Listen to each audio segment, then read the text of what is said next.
பசுவதை தடை சட்டம் கொண்டு வந்து இந்த நாடு முழுவதும் உடனடியாக அமல்படுத்த வேண்டும். பசுவின் மூலம் இயற்கை விவசாயத்தை கொண்டு வந்து அதன் மூலம் கிராமத்தை முன்னேற்றமடைய செய்ய வேண்டும் என்ற இந்த உயர்ந்த நோக்கத்திற்காக இந்த யாத்திரையானது நடைபெற்று வருகின்றது. பசு நமக்கு எந்த அளவுக்கு பலன் தருகிறது என்று எனக்கு முன் பேசியவர்கள் உங்களுக்கு தெரிவித்திருப்பார்கள். அந்த உயர்ந்த இடத்தில் இருக்கக்கூடிய பசுவை பாதுகாப்பதற்காக நாம் இன்று உறுதிமொழி எடுத்துக் கொள்கின்றோம். அந்த உறுதிமொழி நாம் எடுத்துக்கொள்ளும் பொழுது மற்ற சிந்தனைகள் இல்லாமல் நாம் மனப்பூர்வமான உறுதிமொழியாக இது இருக்க வேண்டும்.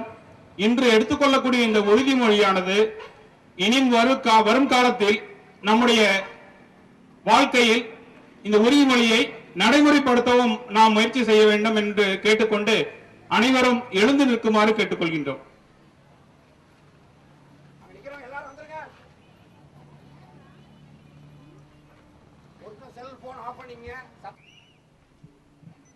நம்ம கையில இருக்கிற பேப்பர்லாம் இடது கையில வச்சுக்குவோம், வலது கையை இப்படி முன்னால நீட்டிக்குவோம்.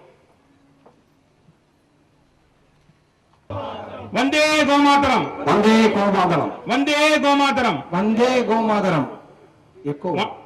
வணக்கத்திற்குரிய கோமாதாவே, வணக்கத்திற்குரிய கோமாதாவை, அன்பும் கருணையும் அன்பும் கருணையும் நிறைந்த அன்னை நீ, நிறைந்த அன்னை நீ, அனைத்து ஆசைகளையும் பூர்த்தி செய்யும் காமதேனு நீ, காமதேனு நீ, புனித தீர்த்தத்தின் உருவம் நீ. அன்னையே கங்கையின் புனிதமும் தூய்மையும் இயற்கை வேளாண்மையின் வடிவத்தில் செழிப்பும் செல்வத்தையும் அளிக்கும் தேவி நீ. பரமபூஜ்ய கோமாதாவே, பாரத மாதாவையும் நமது முன்னோர்களையும் நினைவிற்கொண்டு நான் பிரதிஜ்ஞை செய்வது என்னவென்றால் நமது சிந்தனை சுற்றுப்புற நிலம், நீர், விலங்குகள், வனம் மற்றும் மக்களின் புனித இடமான கிராமத்தை நான் பாதுகாப்பேன்.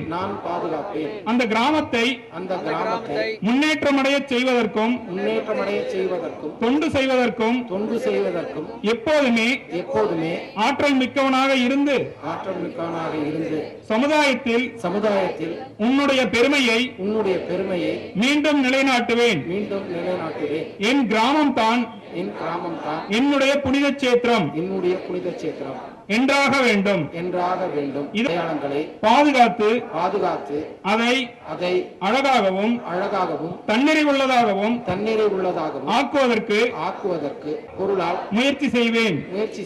அன்னையே, இந்த புனிதமான சங்கல்பத்தை நிறைவேற்றுவதற்காக எனக்கு சக்தியையும் திறமையையும் வழங்கு. வெல்க கோமாதா, வந்தே கோமாதரம், பசுவதை தடை செய். நம்ம இந்த நல்ல காரியமானது நம்ம இருந்தாங்க, அதை மூடி மறைக்கிறதுக்காக இங்க இருந்த அந்த ஆட்சியாளர்கள் என்ன செஞ்சான், ராணிக்கு ஒரு கடிதாசி எழுதினான். இந்தியாவில் விவசாயம் ரொம்ப பின்தங்கி இருக்குது, இதை முன்னேற்றுவதற்காக விஞ்ஞானிகளை அனுப்ப வேண்டும் சொல்லி ராணிக்கு கடிதாசி எழுதினான்.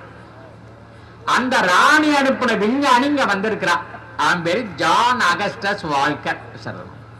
இந்த ஜான் அகஸ்டஸ் வால்கர் இந்தியாவில் ஓராண்டு சுற்றி பார்த்தான் எல்லா இடத்தையும். அதுக்கப்புறம் ராணிக்கு அவன் ரிப்போர்ட் எழுதினா, அறிக்கை அனுப்பிச்சான். அந்த அறிக்கை இப்ப வந்திருக்கு, வெளியில வந்திருக்குது, ஆங்கிலத்தில் வந்திருக்கு. ஜான் அகஸ்டஸ் வால்கர் அறிக்கையில என்ன சொல்லி இருக்கிறான் அப்படின்னா, இந்தியாவில் இருக்கிற விவசாயிகளுக்கு நான் சொல்லிக் கொடுப்பதற்கு ஒன்றுமே இல்லைன்னு எழுதியிருக்கான். ஒரு வருஷம் சுற்றி பார்த்துட்டு எழுதினான். அவன் காரணம் சொன்னான், இந்தியாவில் இருக்கிற விவசாயிகளிடமிருந்து நான் தான் ஒன்றை கற்றுக்கொண்டு விட்டேன்னு சொன்னான்.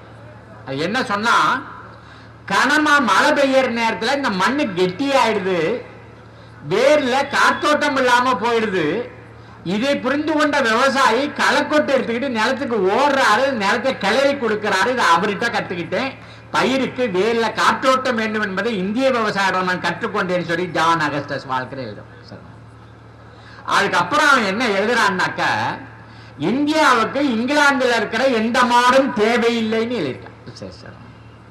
இந்தியாவுல மாடு வளர்ப்பவர்கள் இவங்க பால் குடிக்கிறதுக்காக மாடு வச்சுக்கல, இந்த நிலத்தை உழுவதற்கு ஏர்ல விடுறதுக்கு காளைக்கண்ணு வேணும், அதை உண்டு பண்றதுக்காக பசுமாடு வளர்க்கிறார்கள் சொல்லியிருக்கான்.